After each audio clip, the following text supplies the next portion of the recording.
In the dense, unrelenting forests of Alaska, an entire town disappeared. Portlock stands silent now, homes rotting, tools abandoned, lives erased. They spoke of something lurking in the trees, a towering, shadowed figure, covered in hair, stalking the edges of town, just out of sight.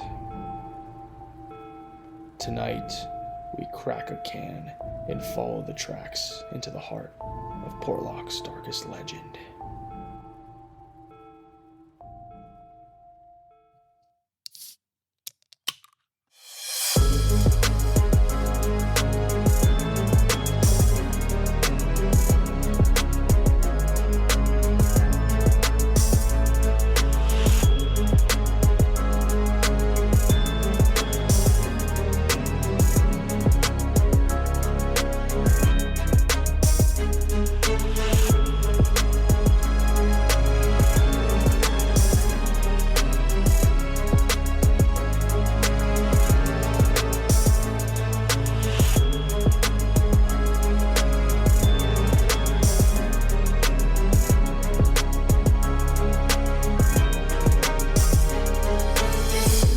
What up, and welcome back to the Kraken Cans Podcast, the podcast we talk all things cryptid, all things urban legends, and all things just a little bit spooky. I'm Mike, joined here by Corey. He's going to be presenting today a little Alaskan topic, upon request, I might add. I was going to mention that too, yeah.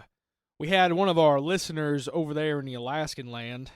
Oh, there's my accent. Always Sorry comes about out that, first folks. thing. Sorry about that, folks. We had one of our listeners over in Alaska who asked us to dig into some folklore and creepy stuff over there. So that's what we did for him tonight. Yeah, for sure. Before we get too far into the episode, I just want to encourage you guys, if you like what you hear here, make sure to give us a 5-star review on whatever you're listening to. It helps grow the cast. And follow us on all social media at Kraken Cans Cast.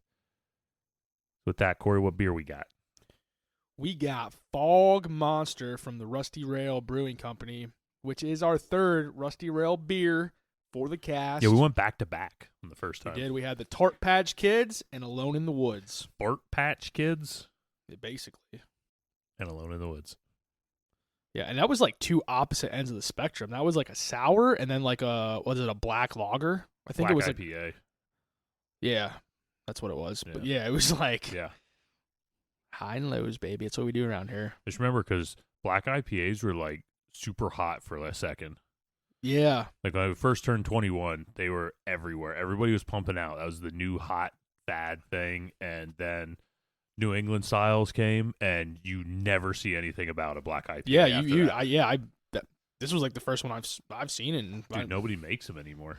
yeah, I thought that was pretty solid too, personally. Barf. Just a reminder for Rusty Rail, it's out of Mifflinburg, Pennsylvania, established in 2013. Home of the Wildcats. Lame.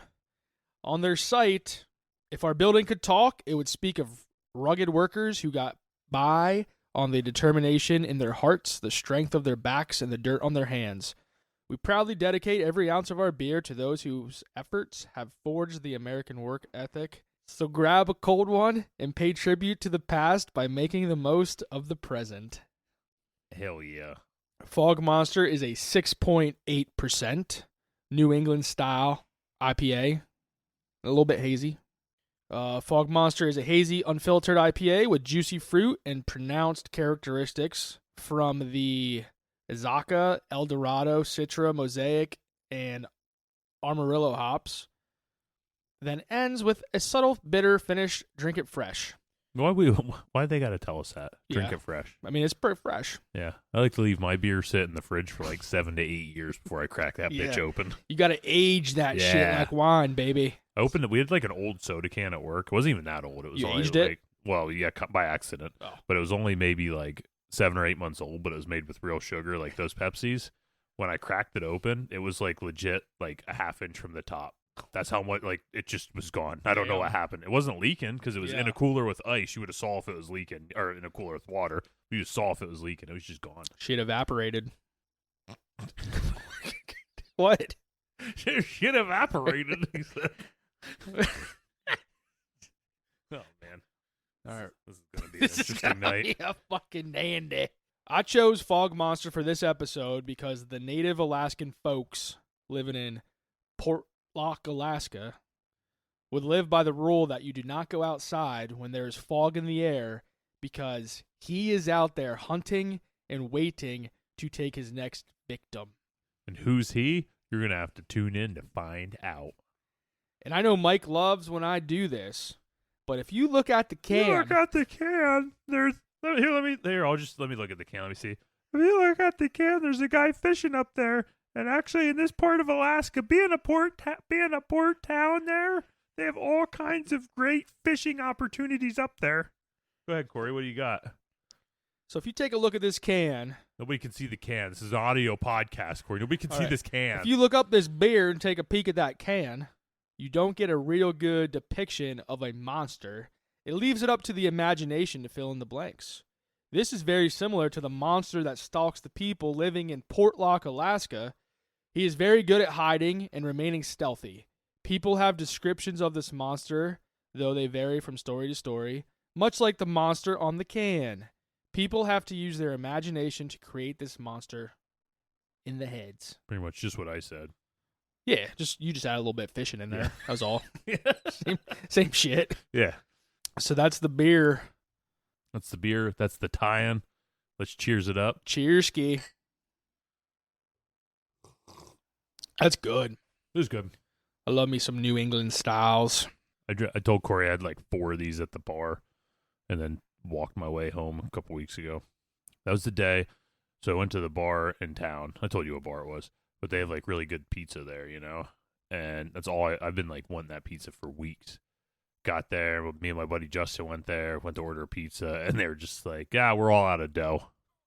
It's like, dude, it was like 5:30 on a Friday or 6 o'clock on a Friday night. Damn. No business being out of dough. Yeah, you got to stock that shit up for the weekends. Yeah, I was thoroughly disappointed. I almost left.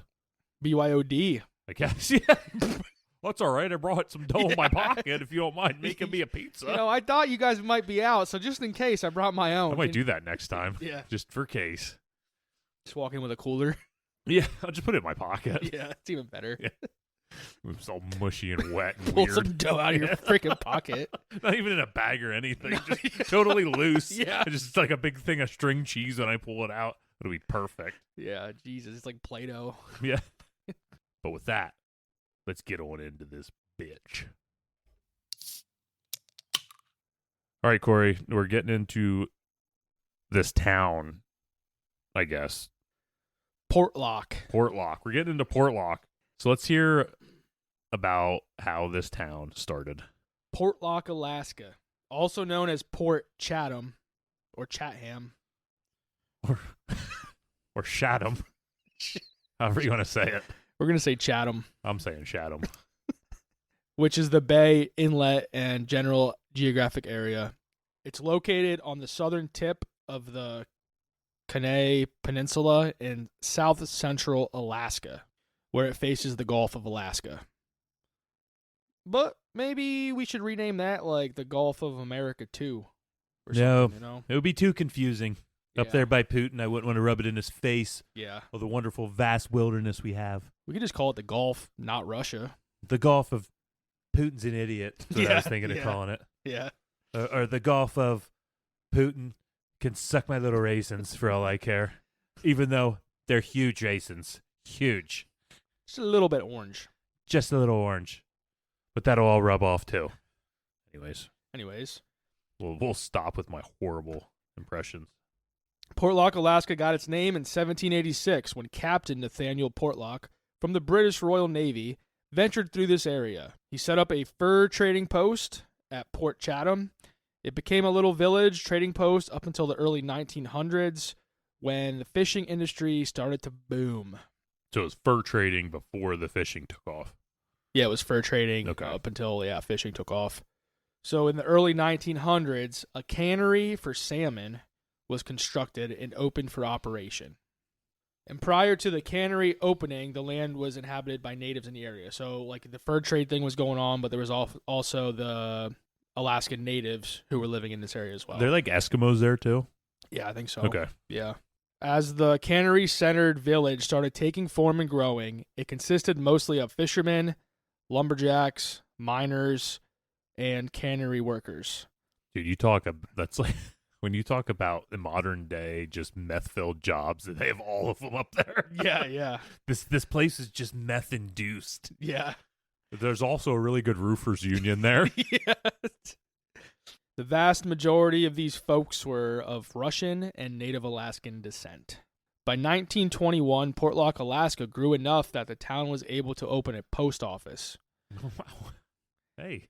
Yeah, so it's becoming real. Yeah, it's becoming a real town. It also had other key establishments such as a school, pool hall, store, and other little places. I think it's funny that a place would have a pool hall probably before they had a post office. Probably, yeah. They have priorities up there. Yeah. And shooting the pool is one of them. Yeah, so once, like, the post office came into town, that's when it was like, oh, shit, man, we got a real town here. Yeah, we made it. Yeah, we made it big. Boys. Yeah, we made it big. As the town was becoming established, stories of a monster began to spread. Like what kind of monster are we talking here? This monster was called Nantinuk. Ooh, he sounds naughty. Which is translated from the language of indigenous people in the area, meaning half man, half beast, or giant hairy thing. Oh, we are not, are we? Are we getting into him? Well, we are. We're getting into him? It's also referred to as the hairy man. The hairy man? Oh, it could just be you. Could be. Or could be you. Yeah, my body's not hairy like yours. Yeah, just your face. Yeah, you're like a piece of Velcro. I am. You just get all kind of dingleberries sticking Not to the you. good kind of Velcro, No, like yeah. the shitty kind. Because, you know, there's like the two kind, like the two ends. Uh-huh. Whichever end's the shitty one, that's me. Yeah, you're just then that catches everything. Yeah. Sucks. Yeah, that sucks. Gonna hate that shit. Some locals actually believed this thing was just a man who left civilization one day to live in the wild. As time grew on, he became bigger and hairier. It was also... Yeah, I know. They thought this dude was just like a villager who just got sick of people one day and is like, you know, that's it, I'm done. I'm going to live in the fucking woods. Remember that guy Pete we always made fun of because he never went through puberty and he was like 35 years old? Yeah, well, Pete finally hit it. He left. Yeah, 400 pounds, 10 feet tall. He got big. Old Yeah. Petey. It was also said that you could smell him coming before you actually saw him. So this might be you. Could be. Yeah. Very well could be. Definitely could be me. Oh, the next part here, too, it might be me. Like, Okay. you're, All right, here we go. I don't think, they believed he was a cannibal who hunted in the fog. And just had a trailer full of pigs behind him Yeah. to dispose of anything he didn't feel like eating. That's right. It's the only way to do it, folks. So if it was a foggy day, you were told not to go out that day because he was out there hunting. The fog monster. That's when he was out there doing his thing, collecting bodies. Not in a sexual way either. Maybe. Well, he might have. Yeah, I he don't might know. have been. I don't know what he's into. Yeah. It could have been like a have sex with it and then eat it type thing. Or eat part. Yeah. I'm not going to get into that too much because Too much. too graphic. Too much. Okay. In 1905, Alaska Magazine reported that the cannery shut down for the season after an unsettling disturbance in the nearby woods. So something was said to be out there bothering, distracting the camp, and just terrifying them. So all the workers, after, I don't know if it was at the end of like this particular season or if it was in like the middle of the season or whatever, but all the cannery workers just left. Like they got out of there. They didn't want to be there anymore. They were done. They left. Because of whatever was going on out in the woods that like scared these people to death. So like despite the unease, the cannery resumed operations then the following year, but they had to strongly convince the workers to come back. This was just the workers wanting to start a union, and good for them. Yeah. Yeah, it could have been. Because, they all got a pay bump when they came back. Yeah. Hazard pay, maybe. Yeah. Oh, yeah. I also read, too, but, like, I didn't see it on enough places to put it here, but I saw that the only way they would come back and like the only reason they came back was because I guess they were promised to have like a armed like protection while they were there. So Well, like yeah. I read that there were like people with guns like protecting the area. So you would think something legitimately spooked them then. Yeah. Like they did see something. Like whether that actually happened or not, I don't know. It'd just been a But- pack of bear or something. Wolf. Wolves. Yeah. Yeah. I saw a pretty interesting thing about wolves this week about how they, like when they travel, they're in a line. Yeah. There's like a certain order Oh yeah, on how I've their seen that line before. is.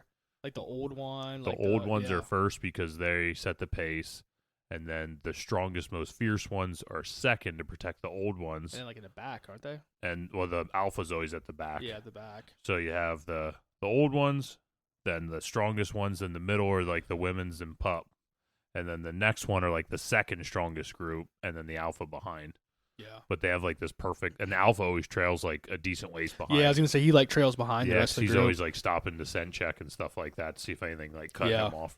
They're Yeah, fascinating. That's Like, freaking awesome. Yeah. Wolves are just badass creatures. You see, they like I don't know if it's true or not. With The dire wolf. wolf? Oh yeah, Yeah. yeah. The scientists brought it back. Yeah. There's probably a reason it went extinct. Yeah. Yeah, I don't know. Part of me was thinking of doing an emergency episode on On the dire dire wolves. wolves. Yeah. Yeah. I fucking freaking Fucking, let's do it. let's do it, Yeah, folks. folks. All right, I said it folks enough. Sorry, folks. In the 1920s, the Anchorage Press reports stories of a creature lurking in the area. Reports indicate that this creature was bigger than any man and walked on 2 feet. Was this is their reporting of the creature in the area In of the- the port? Yeah, Or in the area of the port. Yeah. Not the area of Anchorage. No. And Okay. Yeah, like they're reporting on the area of Portlock. Okay, gotcha. Portlock, Port Chatham. So it's whatever you making wanna like say. more mainstream. Yeah, yep. So they said that there was this creature or this this man-looking creature that walked on 2 feet, who was seen roaming around the camp, and this creature was supposedly so strong that it would completely rip trees out of the ground and replant them like upside down so that the roots were sticking up in the air. Why? Why would he do I that? don't know. Just because he can? Like, Yeah. why? Just like- I guess if I could do that, I probably would. I'd Yeah. probably do it way more than I should too. Like people would go out to get their Christmas trees. They go to the Christmas tree farm, and every tree would just be upside down in the whole farm. Yeah, every time I go out to take a piss in the woods, Yeah, whatever just- tree I piss on, baby. All right, I already pissed on that one. Yeah, I just don't even understand. I don't understand. Yeah. And you got to think too. You're dealing with frozen ground Yeah, most of the time up yeah. there. That's some tough shit to Yeah. pull a tree out of. Yeah, it's a tough thing to just poke the top of a Yeah, tree. even through. to dig a hole in that. Yeah. Like, yeah, we put a fence in at my old house. I think we started in like November. Oh, perfect time to Yeah, I start know. digging Yeah, it was- holes. yeah. I think we ended like the end of November or something, and I just remember how hard that shit was digging into. So Yeah, I dig holes for a living. I get it. you have a big truck that does it, don't you? Yeah, not all the time. Oh, really? Yeah, sometimes you just do it at brute strength and it sucks balls. Damn. Yeah. Also in the 1920s, a fella named Albert Petka was out hunting with his dogs when they supposedly ran into the hairy man. Oh, hey, how you doing? Yeah, he just put out his hand Yeah. like, "Hey, I'm the hairy man. Who are you, little hairy fellas?" Hey, just to the dogs. Yeah. He shook hands with the dogs Yeah, and he that's tried what to eat the guy. Yeah. Look at that hairless bastard! Get him! Yeah. However, Pekka received a fatal blow to the chest by the hairy man before the dogs chased the hairy creature, who then ran off. They have no idea if he actually saw the hairy man though. Yeah, they don't know for They're sure. just Well, assuming. well, Okay. Next part here. Okay. So, like, the stories indicate that this Pekka guy survived to explain what happened about him running into this hairy dude, but then died shortly after due to his wounds. No, that makes sense. Okay. Yeah, so he was able to at least report what he saw, what happened, and then, like, dead. Yeah. It was the hairy man. Yeah, that's probably exactly. That's how I pictured it. Oh, and this next one I'm going to go over was like I saw this one on so many different articles and different sites. So in 1931, there was a mysterious death where a logger by the name of Andrew Cam Luck, who appeared not to be very lucky, even though he had luck in his name. He was found dead. D-E-D-R-A-P. R.I.P. On the list. It appeared that he was hit over the head with a piece of logging equipment, though it would have been impossible for a person to physically pick up this piece of equipment due to how much it weighed. His body was found 10 feet from the equipment that appeared thrown to the side after someone picked it up and smashed him in the head with it. His head was legit, like, smashed in. There's pictures. There's no pictures, folks. Oh, but, sorry. I mean, if there was... Sorry. And I just imagine that, like, he was out there with his buddy doing some work or something, and his buddy made, like, an mistake. Yeah. Oops. Oopsie. He made a whoopsie and accidentally, like, whatever Picked this... up a piece of machinery and beat him with it. No, like, whoops. Whatever he was operating, like, somehow he operated this machinery, busted his buddy's head in. Yeah. And then ran off. It's a Squatch. Yeah. I have a theory. With this guy getting his head smashed in? Yeah, I do. Yeah, what? The thing that is always lurking behind lumberjacks. Hide behind. Could be the hide behind. And actually, like, I've been talking to my oldest son, who's 5, a lot about cryptids and stuff. Because that's where Corey gets a lot of his information. I do. And his best discussions. He is, Not yes. with me. It's with his son. Hide behind is his favorite cryptid right now. What's his number That's one? interesting. Yeah. He was pissed today. Had a new cryptid book come in. It's Cryptid Kids book. Him and I looked through it real quick when we opened it up. He was pissed that there was no hide behind in there. Mothman in there? Mothman, Jersey Devil, Bigfoot, Lizard Man, Goat Man. Who's your favorite cryptid as of right now? Champ? Yeah, Champ's cool as shit. You know what's funny? Like, going into this cast, my favorite cryptid was Mothman. But after I did the Van Meter Visitor, I feel like him and Champ are like cousins. Yeah, for sure. yeah. Like, they're just like friendly. They're just hanging out. The Van Meter like never hurt anybody. I don't know. I like that dude. Yeah, I like him too. Yeah. They're friends of the cast. Friends of the cast. Friends baby. of the I cast. like that, yeah. Yeah. We should have a list, Friends of the Cast list. So at Yeah, least I'm we going can to make a list and put it up here. So at least we can have them up yeah, here. Friends of the Cast. Yeah. Because they deserve to be up here They do. Like, over the freaking boo stupid hag. folklore score. Like, man, Yeah. that ain't no real score. No. We need the real We score need up the there. Friends of the Cast. Yeah, I like that. Authorities chalked this death up as an accidental death. Then they just moved on. Yeah, that's probably their best bet. Yeah. Over the next 2 decades, Although, you know who they should have called? Ghostbusters? No, the guy that the Reddit story that was the cryptid exterminator. Oh, that yeah, ran into yeah. the hide behinds. They probably Yeah, should have called they him shoulda before they called just him. eliminated this. This guy probably wasn't born yet, though. Yeah, probably not. But probably his granddaddy.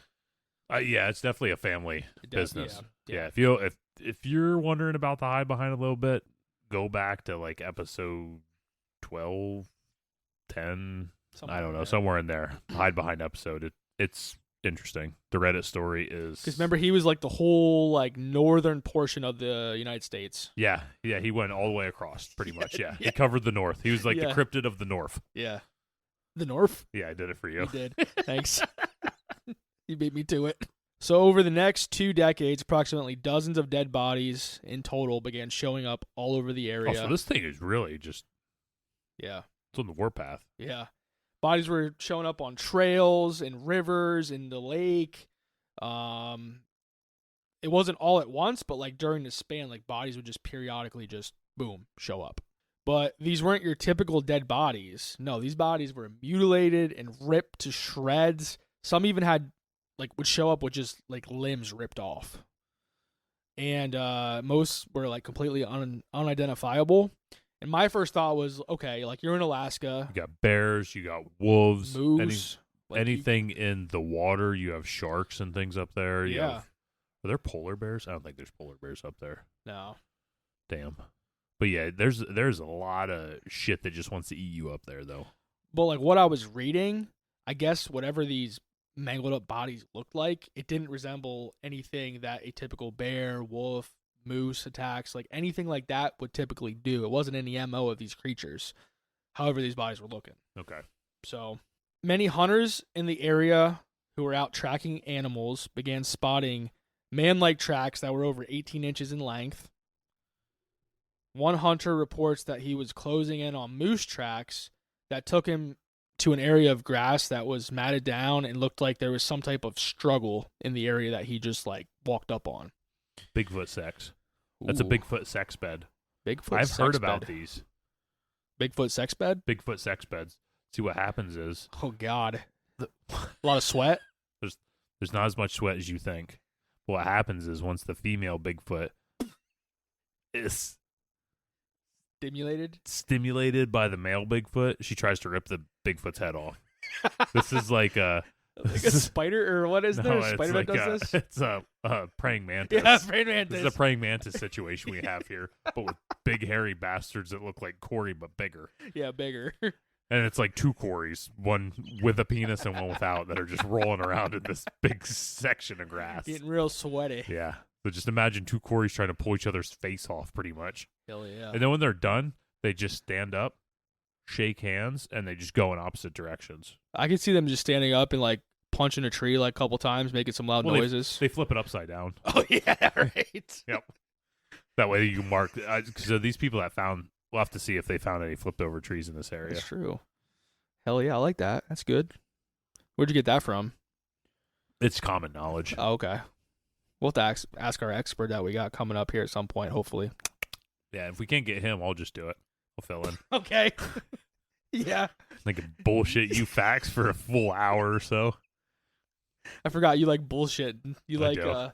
telling little lies that like are just not needed or Yeah. make no sense. Always. But, yeah, I like that. That's how I live. Yeah. Instead of being a kleptomaniac, I'm just whatever a liar is all the time. Yeah.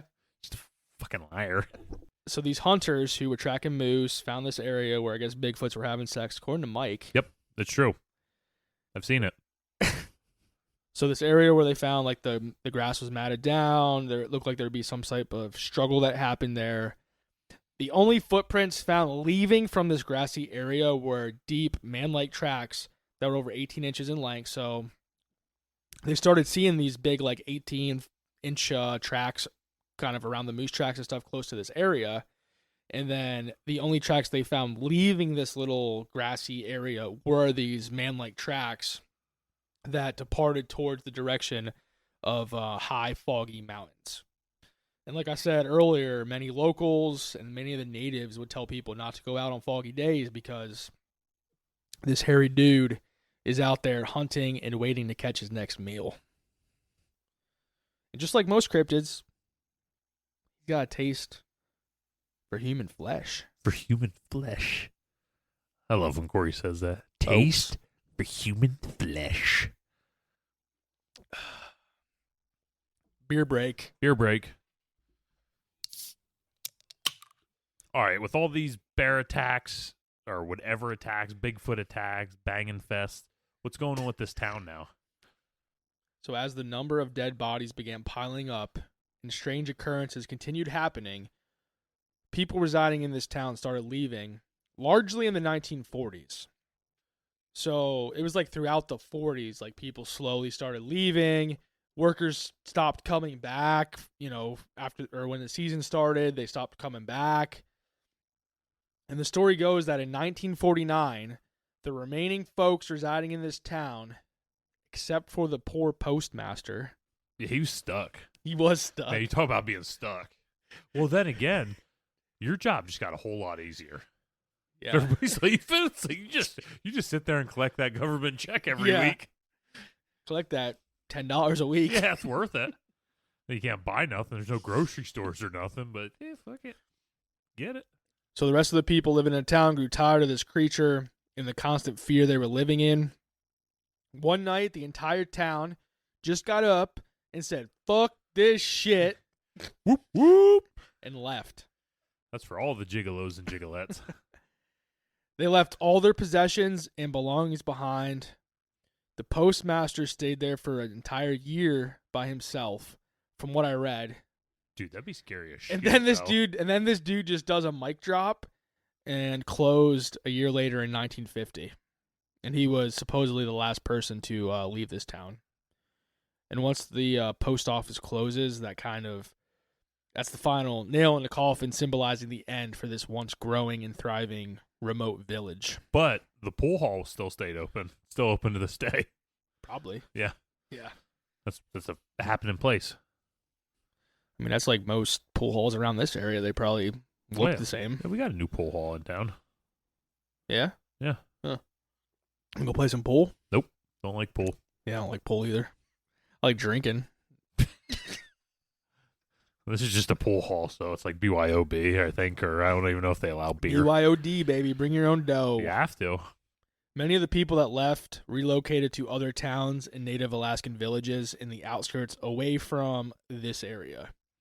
But they didn't really move too far away. The main places people relocated to were Nanwalek. There once was a man from Namwalek. By boat. It's like... By boat? That's a good place. No. Let me finish, Dick. By boat, it's like a 45-minute to hour boat ride northwest from Portlock to Port Graham, which was close to Nanwalek. Now, we're going to get into retired police investigator Larry Baxter's investigation. And this was a guy that I kind of... Dude, I don't know. Something, Larry Baxter?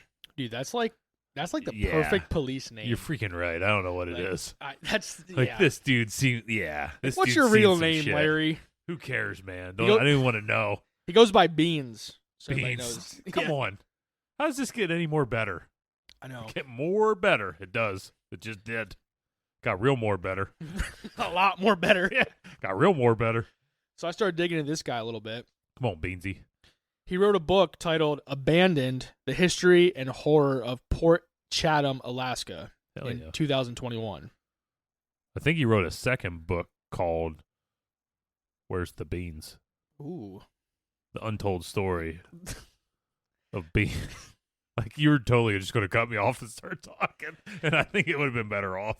And I really want to get this book that he wrote, but we know how we do with books. Yep. Not good, folks. Not good. Let's do our episode update on how far I am in the... Yeah, let's get the our monthly, weekly update on the Men in Black book that you've been reading. Since the beginning of last month, I've officially read 4 pages. Okay. Yeah.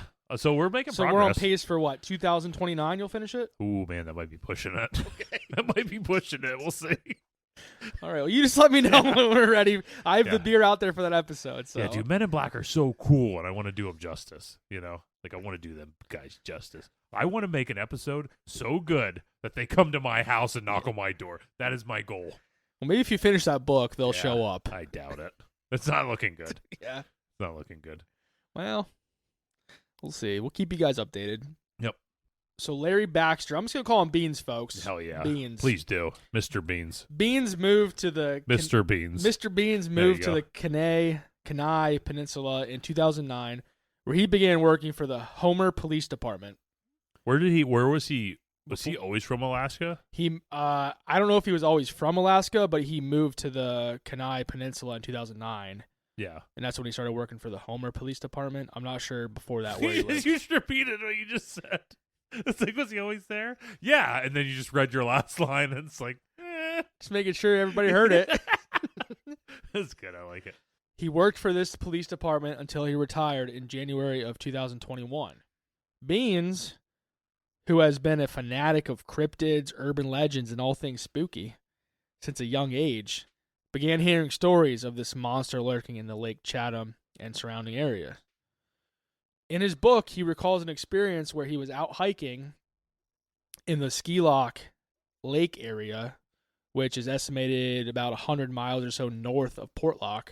He was there hiking one day and came across a big footprint that he couldn't identify.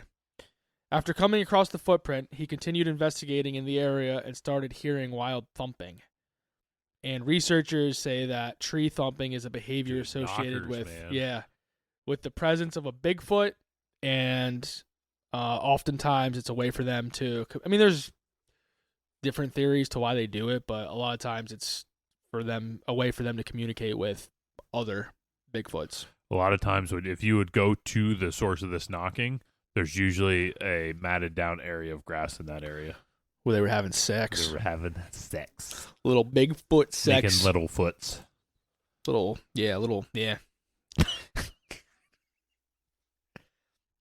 Beans, who was a police investigator, he always tries to eliminate all rational explanations before jumping to the conclusion that something is supernatural, cryptid related.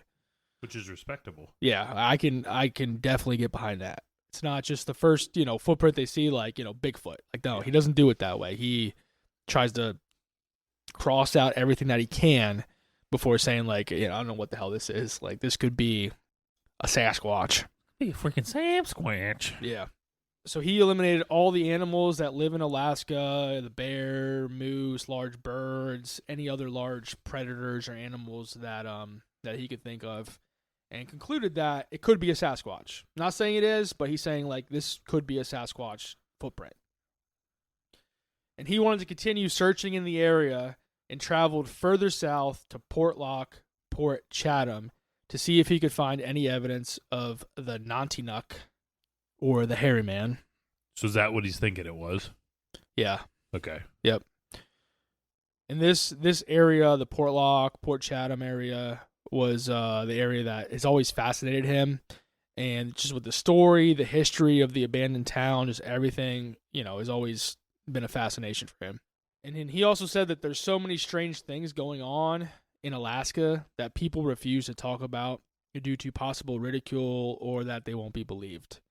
And I mean, I think that goes with a lot of people's experiences with the supernatural, paranormal, whatever you want to say, cryptids, alien-related things. Like, people don't talk about it because they're afraid they're going to be made into a joke or whatever it is. Yeah, makes sense. And then in 2018, Beans participated in an expedition with Extreme Expeditions Northwest in Portlock, Alaska. And this was actually the first Bigfoot expedition in this area. Okay. Of, like, Portlock. The first, Alaska. okay, very Yeah. cool. What year was this? 2018. 2018, okay. Yeah. And that's what we're going to dive into right now. So this whole town, ever since it, like, that post office and everything closed down, it's just been a ghost town since then, more or less.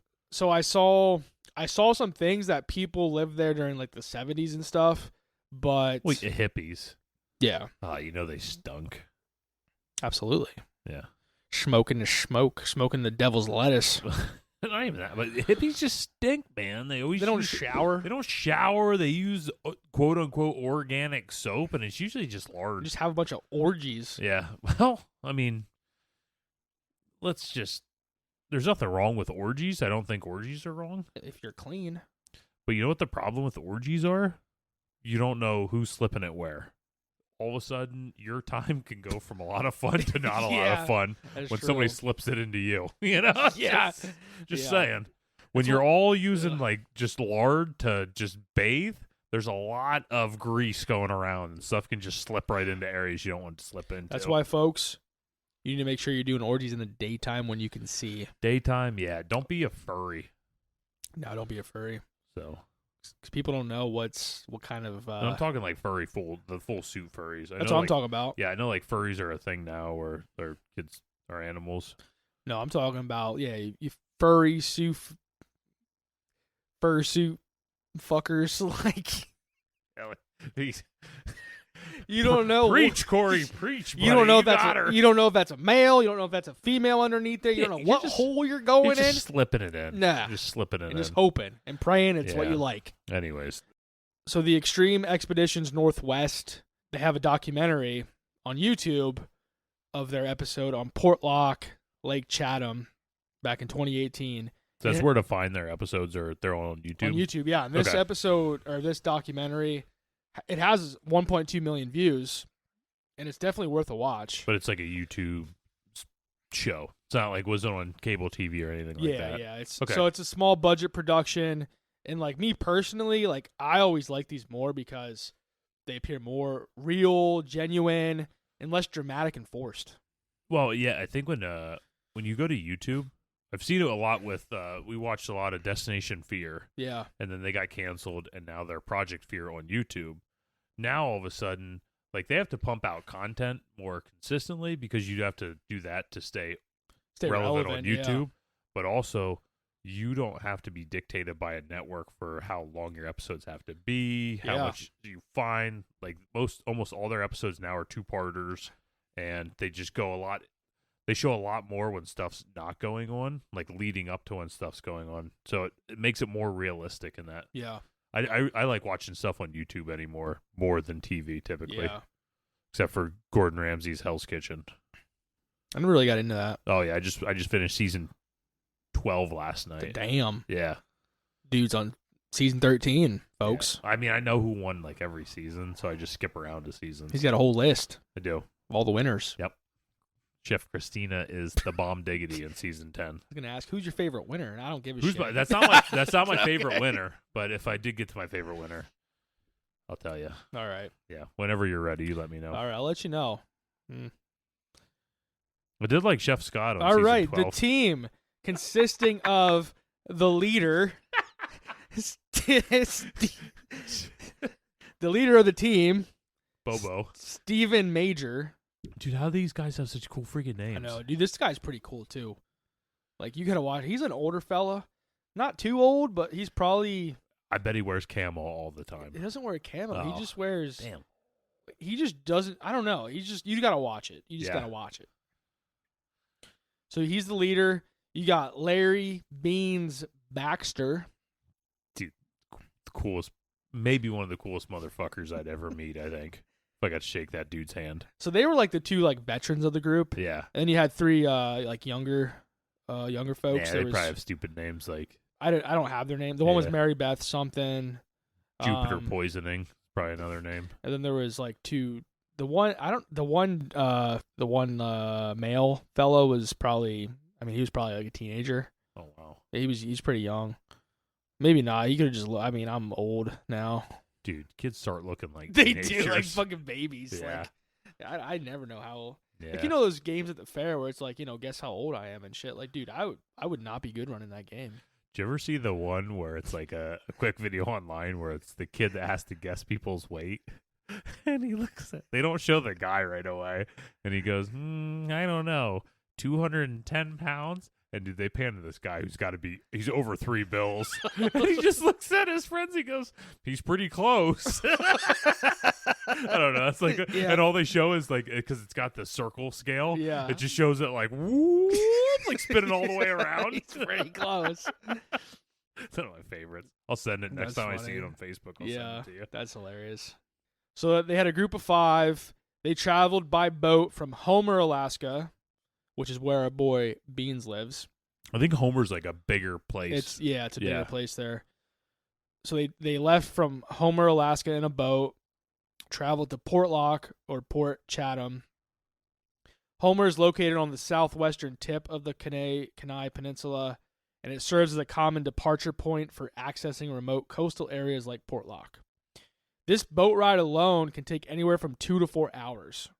So, I mean, from Homer, which is a pretty, popular, well-established area in Alaska, you're looking at a 2 to 4 hour boat ride from there to Portlock. Yeah. Which is freaking out there. Yeah, and a boat's boring as shit, too. Yeah. It's not like a car. Like a car, at least you have stuff to like look at along. Like a boat, it's water. Fishing. Cool. Fishing. But it's usually like flying so fast you're not fishing. Doing some trolling. They are not trolling. Like they're freaking going. Yeah, I know they are. And these guys, once they got there, got out of the boat, once they got to Portlock, they were armed with guns because, again, you're out there with some of the ruthless motherfucking animals Yeah. you're going to come up against. And the criminals. Yeah, criminals. Yeah. Hell yeah. You guys know how big Alaska is? Big. Yeah, big. You know how big a freaking Sasquatch bed is? Big. Imagine 2 of those son of a bitches. Yeah, just rolling around.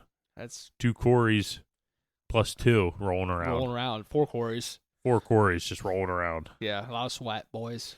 God, that's my fucking nightmares. 4 Corys rolling around right now. Quarries with an E. Yeah. Yeah. There's 2 Corys with an E rolling around with 2 Corys with no E. Oh, shit. Yeah, it's Shit's just getting insane. messy. Yeah, they're mad. Yeah. They're mad. Yeah. So remember, in Alaska, we got moose, we got grizz, we got wolves, a lot of huge animals. Wolves? Wolves. Wolves. That's what I said. You said wolves. Wolves. That's the noise the dog makes when you go. Dude, I have a speech impediment. Oh, dude, I'm right there with you, so I get it. Oh, fuck. Woof, woof. Whatever. As they were... These beer. I'm playing the beer now. Yeah, that's fine. I'm playing the beer. Get you another. So as they docked, as they got off, as they were exploring this land in Portlock, they show the old structures from the once growing town that became abandoned overnight, essentially. And, I mean, the structures were all pretty close to the lake. You could see old boilers, logging equipment, houses, buildings. Some were still standing. Some were just demolished. I mean, I thought it was pretty cool to being able to, like, see just, like, pieces, parts of, like, the actual town. And like I said, like, these people that left, they just left overnight. So, like, some of the buildings, you could still see some stuff laying in there that they left behind. Yeah, they got out of there. Yeah, they just got out of there. It's like when they show, like, some of the pictures of the people that live there by Chernobyl. Yeah. Because they had to get out, like, quick. And it's like their lives literally, like, stand still in those buildings. Yeah. In a way, you know? Yeah. And as they're, like, walking around this land, you see they showed lots of bear tracks and scat, also known as shit for you folks that don't understand scat. And you know what else is scat? What's that? That's scatting. Oh, okay. Yeah. So it's scatting. All right. Well, there you go. There you know. The more you know. More With I Mike. wish I didn't fucking With know. Mike. You son of a bitch. Son of a bitch. As they walked around on their first day there, they set up trail cameras that they would leave overnight to retrieve the next day. While they were there walking around the woods, one of the explorers, Mary Beth, reported seeing something standing behind a tree out in front of them, like in the distance. Oh, and hide behind. She saw, well, it's kind of what I thought of. Like, yeah. She saw this thing peeking out from like behind the tree and then peeking back. Man. Like, There's peeking hide out, peeking up back, here. peeking out, peeking back. I feel like I bet you there is a lot of Bigfoot sightings that can get confused with hide behinds. Probably. When you go with what a hide, maybe they're the same thing. I don't know, but I'm thinking they're two separate things, and I'm thinking they get confused a lot. I would say so. So I guess this like little, peekaboo thing with the trees is pretty common with Bigfoot sightings. But the group was too far away using their heat-seeking device to pick up any heat signatures. They had missiles? Not missiles. No. It was like thermal. Like yeah, thermal. Gotcha. Yeah. They had missiles. It's like, damn, this is a real investigation. This is the kind of shit I can get behind. Mary Beth picked up her heat-seeking missile and launched it in the distance. And just shot it. Yeah. Didn't get anything, though. Damn it. It was interesting, though, as they were walking around before they got close. So I thought this part was like really cool. So I don't know exactly which parts of like Portlock they were walking around and stuff, but like the one part they were walking around, there was all kinds of bear droppings, scat. You want me to scat again quick? No. Oh. There was a lot of like blueberries and berries and stuff that bears would eat that like on the trees were like, you could tell they were picked, like the bears were eating them. And then they got to another part of Portlock where they found very few bear scat and like the berries were just everywhere. So like they kind of thought that like, okay, this part over here is like where the bears are really living and, scavenging, stuff like that. And then this part over here is like Bigfoot territory. So it's like a territory war type thing. Yeah. Like they respect each other enough to not cross that line. Yeah. So I thought that was pretty cool because like, what's a Bigfoot eating then? I would just think a Bigfoot would eat berries. I would think a Bigfoot would eat similarly to a bear. I would think they would eat the bear. Well, they could eat the bear. Maybe that's why the bear don't go over there. But yeah. I don't know. But I thought that part was like pretty interesting though. Yeah, it is. Like they found some piles of scat, but like I said, over in the other part of Portlock, it was like everywhere, and the berries were like very few. When you say scat, do you want me to scat? When you say I don't want you to do anything Okay. related to scatting. All right. So just keep that scat in your pants. Feelings are hurt. Please. It's okay. We can. All right. Once this is over, you can. It's okay. You can scat all totally you fine. want. I'm totally you can fine. Scat all you fucking want. buddy. Feelings are hurt. It's totally cool. So I guess it was like I think it was like the lagoon area of like this lake where a lot of the bear scat and stuff wasn't found, where there was a lot of berries, and I guess in this lagoon area is also where they found a lot of bodies that would just float up and stuff from, back when the cannery and stuff was in operation. Interesting. But was there snow on the ground in this documentary? there was not. Oh, okay. But they did show that the fog would roll in pretty significantly at times. So were they sleeping in a tent? They slept in a boat. Oh, okay. Probably safer. So like a little boat would come out, drop them off and stuff, then pick them up, bring them out to like a bigger boat, and then that's where they would sleep and stuff for the night and come back. Probably pretty safe out there. Yeah. And then the group did try to do some tree knocking, hitting a tree with a baseball bat 3 times to see if they receive any knocks back. What if 3 times was like hey, fuck you? Yeah, fuck you. Like sitting there like man, I ain't answering this dickhead. Yeah. Like, Yeah, I know, right? It's like you get 4 back. It's like, shit, we did 3. What the fuck's 4? What the hell's he saying? It's like, I'm coming to fuck you up. Yeah. So they did some tree knocking. They tried it several times throughout the documentary. They said they might have heard something once, but hard to tell. Yeah. I mean, so you're probably not. Yeah, I mean, you're out there in the middle of East bumfuck Alaska. Yeah. With all kinds of animals and shit out there. Like There's literally shit out there. Yeah, there's a lot of scat. Scats everywhere. Scat. No, we don't need you sorry. scatter. You said it twice. You're right. That's not your That's cue. my cue. All right, let me keep going here so you don't start scatting. They did pick up one thing on the thermal camera. Roll with it. Fucking A. Camera. That they said looked like a man who was standing and was raising his hands up and down over his head. What they recorded, it was hard to really like. He was just trying to start the wave with them. Yeah. Nobody would do it with them. What they record, so it was really hard to say what it was. They show like a video and stuff of it. Yeah. You could see a shape on there. Like there was definitely some type of living animal creature that you could see on their little thermal camera, but you can't really make out.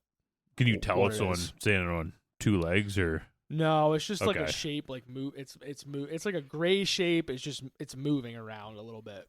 So like it's hard to tell. But even up on 2 legs, sticking arms in the air, it could be a bear reaching up for berries or whatever. Could be, you know. Yeah. And they didn't record. They weren't able to record like right when they saw it, versus like towards the end of it. Like they got like the end piece of it recorded, so like you can't really. It's hard to tell. Yeah. They got something, but what it is, I mean, we don't know. They also found some large footprints on their quest, but they couldn't really say what they were. They were large. Okay. Could have been Shaq. I don't know. And then they reviewed the trail cams the next day, and unfortunately, they didn't find any concrete evidence of any. Dude, I have a theory that Bigfoots can smell those trail cameras. Yeah. So they never step in front of them. That's true. So could there be something in the area? I mean, I think, there could be. Like Alaska, like we said, is freaking humongous. There's lots of areas that haven't been explored. And I mean, that's why it's called the last frontier. Yeah. Yeah, there could definitely be something there. Yeah. But with everything that they kind of gathered and stuff like this, there's no concrete evidence that there is. And I mean, with, Bigfoots and stuff, it's a needle in a haystack. It is. If this dude's real. Well, especially if you're like diving into a place like Alaska. Oh, yeah. Because you're diving into like the biggest, vastest frontier of them all to try and find. You're diving into this little area where it has such a history, hoping to find something, but like this dude could be. But into a super small, if there is a Bigfoot population, it's going to be small. Yeah. So you're looking for an endangered species where you don't really know where they habitat. Yeah, exactly. So me personally, like I really enjoyed this documentary. The expedition leader, Stephen Major, and the rest of the crew, They do a really good job at debunking things and ruling out all common possibilities before going straight to the hairy man. And they don't try to push any fake nonsense for views, and they genuinely seem to like do a solid investigation while they were out there. And watching this documentary really gave me a solid understanding of this place and the remoteness of the location.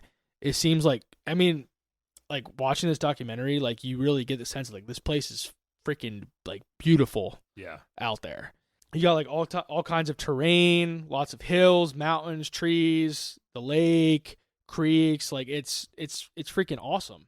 And they also said when they were hiking around this place, like how difficult it was due to like the terrain and stuff, that it could be, so easy to trip, fall, get injured. Just rocks and stuff like that, or what? Just a lot of hills and like moss and like just not great footing everywhere you go. So like thinking about that, like I could see, back in the day, people out hiking and stuff and fall and, bust a ankle, bust a leg. Yeah, like just I could fall just into the water or whatever. Yeah. Just like it seems like it's not going to be very difficult to get hurt while you're out there. I don't think it's ever difficult to die in Alaska. Yeah. That place is, you're going to just fall somewhere and die. There's a good chance Alaska could be that place.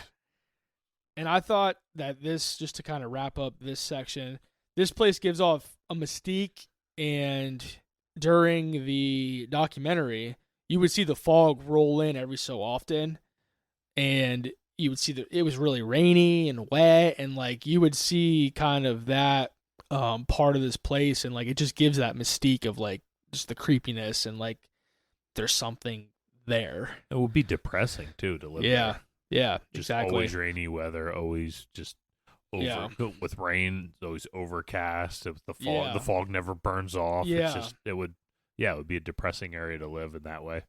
So I think like this documentary is definitely worth the watch, not only if you're interested in like the hairy man and stuff like that, but like if you're interested in this area or even like learning more about Alaska and just what it has to offer, and as far as the scenery, the terrain, everything like that. Like this is a pretty solid documentary to watch. And what was the documentary again? It was Extreme Expeditions Northwest. Okay, there you go. Portlock. On YouTube, right on YouTube. Yeah. They have other stuff besides Portlock and stuff. Yeah, very cool. Yeah, and it was solid. So I'd recommend it. It's got 2 Corey thumbs up. So what are theories on what's going on up there? Before I dig into my theories, we got freaking Corey theories. No, it's a big honor. No. I want to mention that there was little to no record keeping in this small village, and many small towns and villages in this area during this time. So it's really difficult to pinpoint how things played out. So people could have been born here, lived here, and died here, and were essentially unknown to the rest of the world. Okay. I wanted to preface that, you son of a bitch, like before we get into these theories. A white. So now we're going to get into these theories. Okay. First theory, already talked about it. The Nantinuck, the Alaskan Bigfoot, the hairy man.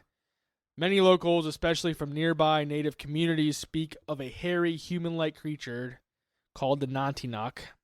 Massive footprints were found near the village. Hunters and villagers went missing. Some were later found torn apart. Residents reported being stalked in the woods. The fear was so intense that families left everything behind and just left that place one night. Except for the postman, he ain't scared. Yeah, he's like, "Get your ass over here, Bigfoot. I'll show you a Bigfoot, mother effer." I appreciate you editing yourself out there. I did. Yeah. So that's the number one. Like that's not the number one theory, but that's what I got on my list for number one, folks. Yeah, folks. And that theory is the most widely told, and the creepiest. The next one is rogue animal attacks. Skeptics say that there may have been a string of bear or wolf attacks, which Alaska is home to large and dangerous wildlife, like we've talked about throughout the episode. Misidentified animal attacks could have stoked fear in the townspeople. Still, the violence described seems excessive for normal animal behavior. Because you're thinking if it is animal attacks like wolves, bears, they ain't going to leave much behind. Yeah, maybe. Like, they're not just going to rip off limbs and just let those limbs there. Like, they're going to fucking chew them things up like a chew toy. It's been sometimes like rogue animals though do weird shit like that. Yeah, that's true. So, I don't know. Could be an animal. That was my theory would be like some kind of rogue wolf or bear. Yeah. Like when like animals go rogue, they do there's something like squirrely in their head. Who knows if they get like a parasite or something in their head where they don't quite act all the way right. Yeah. Have babies. Rabies? Have babies? Get some scabies? Well, maybe. Babies? Maybes. Ooh, maybes. I saw this theory that I thought was pretty interesting. This is the freaking king otter theory. No. Sorry, folks. You gotta listen to this. Serial killer theory. Ooh, that is something though. Yeah. So another theory is that there was a human threat. Someone living in or passing through the wilderness. And this motherfucker was just taking out the townsfolk. It could be though. Yeah, It's really not out of the realm of it's possibility. not, I know. Because, I mean, some bodies were found dismembered, mutilated. They didn't catch anybody. Nobody was caught. Yeah. And I think that the idea of just an unknown killer hiding in the woods is freaking awesome. No, yeah. That's almost, a lot of times, I think, if stuff was a human, it would be scarier than if it was a Bigfoot or a cryptid or a ghost or whatever. Like, a human is scarier. Yeah. When these ghosts, these paranormal shows go into places and they hear bumps, and sometimes they come up to these places where you can tell there's a human living and stuff. That's scarier than if it was just a ghost making this bump, because there could be somebody in this building with you. Like, that's freaking scary. Yeah. The next theory we got is spiritual or supernatural forces. Many indigenous accounts suggest Portlock was a spiritually dangerous place.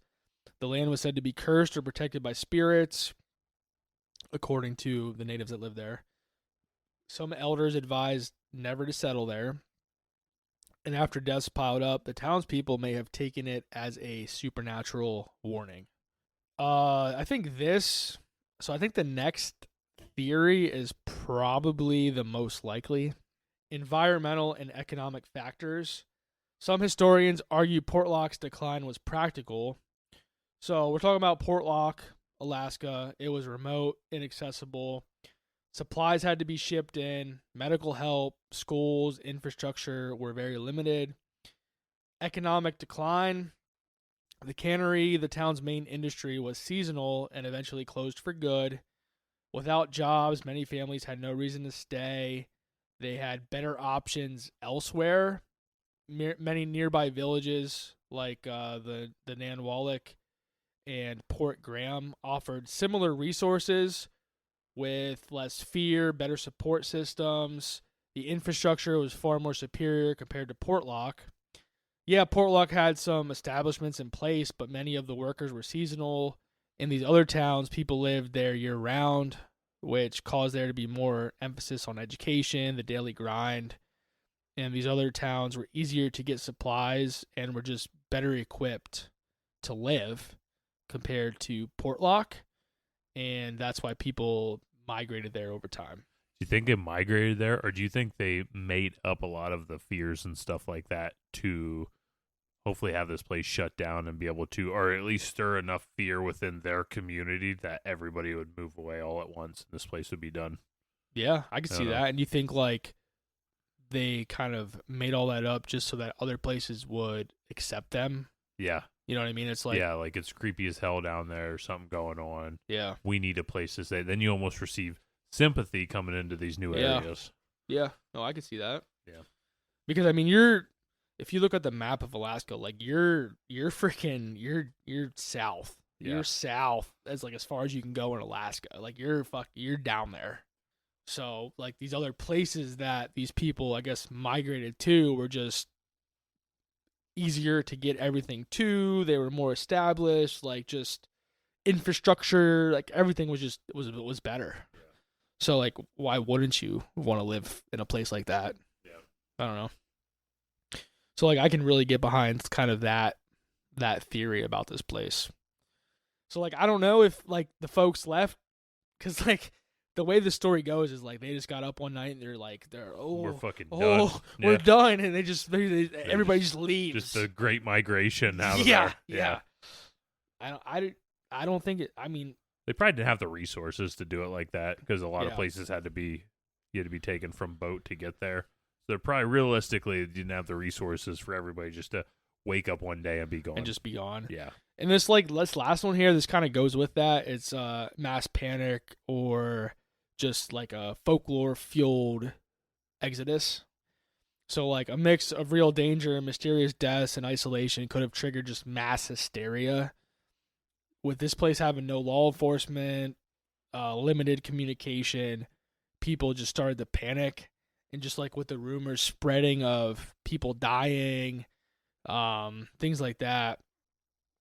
Because in these small towns, rumors spread fast, especially when the bodies started showing up. So I could see it being a mix of that. Like it could have been like some of those stories being brought up, mixed with like the economic struggles that these people were facing, and it just kind of all steamrolled into them just getting out of there to just better their situations. Yeah. I don't know.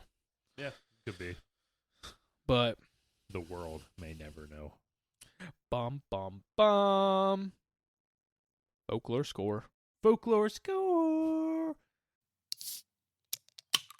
All right, we're back. We got the folklore score here, and if you're not sure what the folklore score is, where the hell you been? This is episode 30-something. You ought to have Watch been the here rest before. to figure it out, yo. Basically we have 5 categories. We rate everything on a scale of 1 to 10.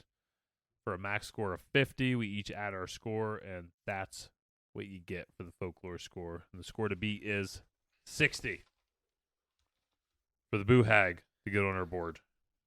She's sitting at the bottom of the list right now. Number 10. Forever. She's been there for like a hot minute.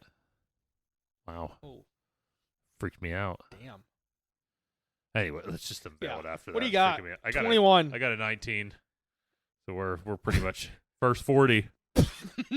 First 40. It's not the first 40. The first 40 we ever got here, and that makes it a mild myth. This urban legend offers mild scares and minimal threat level, providing listeners with entertaining diversions that may hint at danger but ultimately pose little risk. We'll dive down through our list quick. Corey, spookiness, what'd you give it? Gave it a 4. Gave her a 4. Me too. Historical cultural significance. Gave it a 3. I gave it a 5. Yeah, I could see going a little bit higher, but yeah. Just with like Alaska. Like I Yeah. focus on just Alaska's history, but Believability, 4. gave it a 3, so I think we're pretty similar there. Uniqueness. Gave it a 4. 4. 4. Threat level, 4. I gave it a 5. This was it's Bigfoot, but I feel like this is almost like a little cousin of Bigfoot in a way. Yeah, I mean, You if know? you go off like the stories and stuff, I feel like it's a more aggressive, dangerous version of Bigfoot. Yeah. I don't know. A Bigfoot with a little bit of edge. Oh man, he's edging. Barf. 'Tis the season. I don't know what that means. Maybe for Corey, baby coming. That's true. Yeah, baby coming. Well, When this comes out, the oh yeah, baby should be here. we're like 3 months old by that time. Yeah. Hairy son of a bitch. Yeah. Be hairier than me. So that's it for me. I hope you guys enjoyed the episode. Again, I hope you guys can give us a good review and enjoy the content. If there's something you'd like to hear or see, email us at krakencanscast.com. If not, follow us on social medias. And I'm Crack Daddy Mike. I'm fucking out of here. I'm the BK Corey. That's Corey with an E, And folks. BK is in butt crack. It is the butt crack. The butt crack. Corey stupid. We're out of here. Push dum dum dum dum dum dum dum dum dum dum.